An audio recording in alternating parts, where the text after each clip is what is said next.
혹시 이런 경험 있으신가요?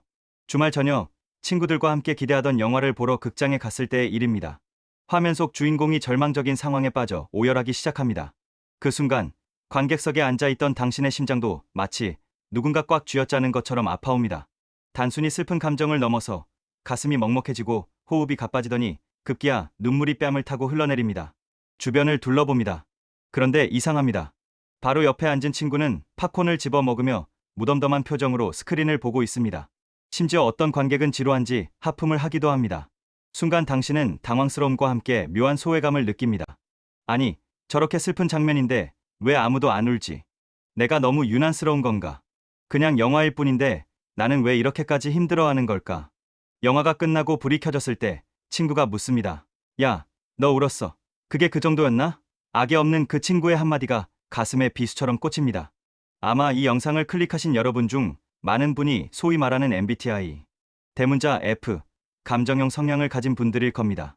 남들은 그냥 지나치는 타인의 감정을 내 일처럼 느끼고 그 때문에 하루하루가 남들보다 배로 피곤한 분들이시죠. 가족이나 친구들로부터 너는 너무 예민해, 감정 기복이 심해, 생각 좀 그만해라는 말을 듣고 스스로를 자책하며 살아오셨을지도 모릅니다. 하지만 여러분, 안심하세요. 당신의 성격은 잘못되지 않았습니다.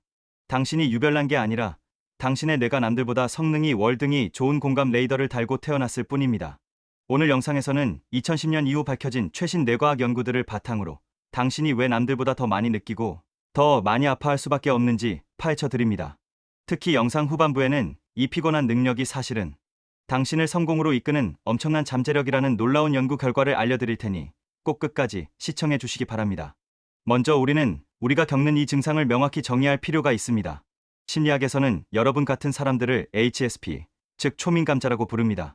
1996년 일레인 아론 박사가 이 개념을 처음 제시한 이후 최근까지도 활발한 연구가 이어지고 있습니다. 특히 2018년 영국의 퀸 메리 대학교 연구팀이 발표한 아주 흥미로운 연구 결과가 있습니다. 프란체스카 리오네티 박사가 이끄는 연구진은 사람의 기질을 꽃에 비유하여 세 가지 유형으로 분류했습니다. 첫 번째는 민들레형입니다. 전체 인구의 약 30%가 여기에 해당합니다. 이들은 어떤 환경에서도 잘 자라는 민들레처럼 외부 자극에 둔감하고 스트레스를 잘 받지 않습니다. 소위 말하는 무던한 성격, 멘탈이 강한 사람들이죠. 두 번째는 튤립형입니다. 인구의 40% 정도를 차지하며 민들레와 난초의 중간 정도 되는 평범한 감수성을 가진 사람들입니다. 그리고 마지막 세 번째, 바로 여러분이 해당하는 난초형입니다. 전체 인구의 약 30%인 이들은 환경에 매우 민감합니다. 난초는 온도나 습도가 조금만 맞지 않아도 금방 시들어버립니다. 여러분이 시끄러운 소음, 강한 불빛, 타인의 부정적인 감정에 쉽게 지치고 병드는 것과 같습니다. 여기서 한 가지 오해를 풀고 가야 합니다. 흔히 예민하다고 하면 내성적인 아이 성향만 떠올리기 쉽습니다. 하지만 사람을 만나는 걸 좋아하는 외향적인 이 성향 중에서도 이런 난초형 인간이 아주 많습니다.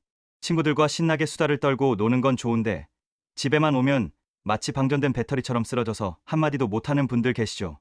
내가 사람을 싫어하는 것도 아닌데 왜 이럴까 고민하셨을 겁니다. 이것은 체력의 문제가 아닙니다. 당신의 뇌에 있는 정보 처리 필터의 구멍이 남들보다 훨씬 크기 때문입니다. 일반적인 뇌는 타인의 감정이나 미세한 표정 변화를 적당히 걸러냅니다. 하지만 당신의 뇌는 상대방의 숨소리, 미묘한 눈빛, 공기의 흐름까지 모든 정보를 8K 초고화질 영상처럼 선명하게 받아들입니다. 그러니 남들이 1의 에너지를 쓸 때 당신은 10의 에너지를 쓰며 정보를 처리해야 합니다. 겉으로는 웃고 떠들었지만 내 속에서는 수많은 감정 데이터를 처리하느라 과부하가 걸린 것입니다. 친구와 단지 커피 한 잔을 마셨을 뿐인데 집에 오면 녹초가 되는 이유가 바로 여기에 있습니다. 그렇다면 구체적으로 우리 뇌 속에서 어떤 일이 벌어지고 있는 걸까요? 단순히 기분 탓이 아니라는 것을 증명하는 결정적인 연구가 있습니다. 2014년 캘리포니아 주립대의 비앙카 에이스베도 박사 연구팀은 아주 의미 있는 실험을 진행했습니다. 연구팀은 감수성이 높은 사람들과 그렇지 않은 사람들의 뇌를 fMRI, 즉 기능적 자기공명 영상 장치로 촬영하며 비교했습니다. 연구진은 참가자들에게 행복해하는 사람과 슬퍼하는 사람의 사진을 차례로 보여주었습니다. 결과는 놀라웠습니다. 감수성이 높은 사람들, 즉 여러분 같은 분들의 뇌에서는 거울 뉴런 시스템과 섬엽이라는 부위가 일반인보다 훨씬 더 강하고 활발하게 반응했습니다. 여기서 거울 뉴런이란 타인의 행동을 보기만 해도 마치 내가 그 행동을 하는 것처럼 뇌세포가 반응하는 것을 말합니다. 그런데 여러분의 뇌는 이 거울 뉴런이 단순히 행동만 따라하는 게 아니라 감정까지 완벽하게 복사해버립니다. 게다가 2011년 스토니브룩 대학교의 자기엘로비치 박사 연구팀은 또 다른 흥미로운 사실을 발견했습니다. 여러분 같은 사람들은 뇌의 시각처리 영역이 일반인보다 훨씬 더 활발하다는 것입니다. 남들은 그냥 지나치는 풍경의 디테일, 상대방 옷에 묻은 작은 얼룩, 미세하게 떨리는 눈과 주름 같은 것들을 여러분의 뇌는 놓치지 않고 다 포착해냅니다.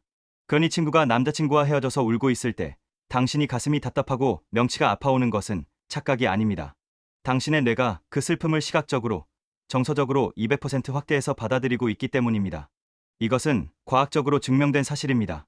당신은 엄살을 부리는 것이 아니라 타인의 감정을 내 몸으로 직접 체험하는 능력을 갖추고 있는 것입니다. 이러한 능력은 때로는 가장 가까운 사람, 특히 연인 관계에서 큰 갈등의 원인이 되기도 합니다. 1994년 발표된 정서적 전염 이론에 따르면 감정은 바이러스처럼 전염되는데 여러분은 이 전염 속도가 남들보다 훨씬 빠릅니다. 상상해 볼까요? 오늘 당신은 회사에서 정말 힘든 일을 겪었습니다. 지친 몸을 이끌고 남자친구 혹은 여자친구를 만났습니다. 당신은 그저 오늘 힘들었던 감정을 털어놓고 따뜻한 위로를 받고 싶을 뿐입니다. 나 오늘 부장님 때문에 진짜 힘들었어. 속상해 죽겠어. 라고 말하며 눈물을 글썽입니다. 그런데 상대방이 소위 말하는 파워티 성향, 사고형이라면 어떤 반응이 돌아오나요? 그들은 당신의 표정보다는 상황 자체에 집중합니다. 그래서 부장님이 뭐라고 했는데 내가 실수를 한 거야? 다음부터는 이렇게 대처해봐. 그 순간 당신의 뇌는 정지합니다. 당신은 해결책을 원한 게 아니었습니다. 단지 내 아픔에 공감해 주기를 바랐을 뿐인데 상대방의 저 논리적인 말들이 마치 차가운 벽처럼 느껴집니다. 상대방에게는 악의가 없습니다. 그들의 뇌는 감정을 처리하는 회로보다 문제 해결을 위한 회로가 먼저 작동할 뿐입니다. 하지만 공감 능력이 극대화된 당신에게는 그 분석적인 태도가 나를 이해하지 못하는 거절, 혹은 나에 대한 비난처럼 받아들여집니다. 너는 왜 내 편을 안 들어줘? 왜 그렇게 차가워? 아니, 나는 도와주려고 한 말이잖아. 왜 또 감정적으로 굴어? 이런 대화 한 번쯤 해보셨죠? 이것은 사랑의 크기 문제가 아니라 내가 사용하는 언어가 다르기 때문에 발생하는 통역의 오류입니다. T는 정보를 교환하고 F는 정서를 교환합니다. 서로 다른 주파수를 쓰고 있는 라디오와 같습니다. 자, 그렇다면 여기서 근본적인 질문이 생깁니다. 이렇게 피곤하고 상처도 잘 받고 남들과 갈등까지 빚는 이 예민한 기질을 신은 도대체 왜 우리에게 주었을까요? 진화론적으로 불리하다면 진작 도태되어 사라졌어야 하지 않을까요? 하지만 놀랍게도 진화심리학적인 관점에서 보면 여러분 같은 초민감자는 인류의 생존에 없어서는 안 될 필수적인 존재였습니다. 원시 시대를 상상해 봅시다. 모두가 잠든 깊은 밤입니다. 동굴 밖에서 아주 미세한 바스락거리는 소리가 들립니다. 잠귀가 어둡고 둔감한 사람들은 그냥 바람 소리겠지 하고 다시 코를 골며 잠을 잡니다. 그들에게는 숙면을 취해 다음날 사냥할 체력을 비축하는 것이 중요하니까요. 하지만 예민한 사람은 다릅니다. 그 미세한 소리에서 맹수의 기척을 감지합니다. 심장이 쿵쿵 뛰고 온몸의 감각이 곤두섭니다. 그리고 즉시 부족 전체를 깨워 대피시킵니다. 만약 그 부족에 예민한 사람이 한 명도 없었다면 그 부족은 그날 밤 맹수의 습격을 받아 전멸했을지도 모릅니다.